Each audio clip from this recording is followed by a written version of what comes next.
Tollywood star heroine Samantha తన టాటూల గురించి మరోసారి వార్తల్లో నిలిచారు.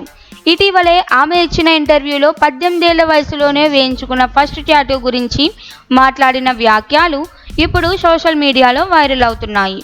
అప్పుడు ఒకరిని ప్రేమించానని, అతడినే పెళ్లి చేసుకుంటానని భావించి టాటూ వేయించుకున్నానని సమంత వెల్లడించారు. అయితే ఆ టాటూ ఎక్కడ ఉందో మాత్రం చెప్పేందుకు ఆమె నిరాకరించారు.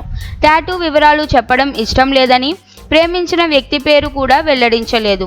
ఇప్పటికే సమంత మెడపై ఉన్న YMC టాటూ గురించి చాలా వరకు చర్చ సాగిన సంగతి తెలిసిందే. ఇటీవల ఆ టాటూ చెరిపేశారని వార్తలు వచ్చినా ముంబైలో జిమ్ నుంచి బయటకి వస్తున్న సమయంలో తీసిన ఫోటోలో అదే టాటూ కనిపించడంతో ఆ ప్రచారానికి చెక్ పడింది. ఇప్పుడు ఆమె గతంలో వేసుకున్న మరో టాటూ గురించి మాట్లాడుతూ మరింత ఆసక్తిని రేపారు. ఇదిలా ఉంటే సమంత సినిమాలకు తాత్కాలికంగా విరామం ఇచ్చినప్పటికీ కెరియర్ పరంగా మళ్లీ జోరు పెంచుతోంది.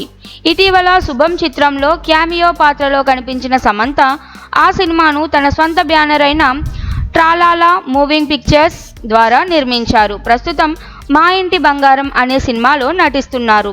ఈ సినిమా షూటింగ్ మొదలైందని సమాచారం. ఇక వెబ్ సిరీస్ల ప్రకారం చూస్తే సమంత సిటాడెల్, హనీ బనీలో నటించి మంచి ప్రశంసలు అందుకున్నారు. తాజాగా రక్త బ్రహ్మాండ, ది బ్లడీ కింగ్డమ్ అనే వెబ్ సిరీస్లో నటిస్తున్నారు. ఈ సిరీస్ 2025లో స్ట్రీమింగ్కు రానుందని తెలుస్తోంది. మరోవైపు ఆమె కొత్త ప్రాజెక్టులు కూడా లైన్లో ఉన్నట్లు టాలీవుడ్ వర్గాల్లో టాక్ వినిపిస్తోంది. టాటూలతో వైరల్ అవుతూనే కెరియర్ పరంగా కూడా మరోసారి గాడిలో పడే ప్రయత్నం చేస్తోంది సమంత.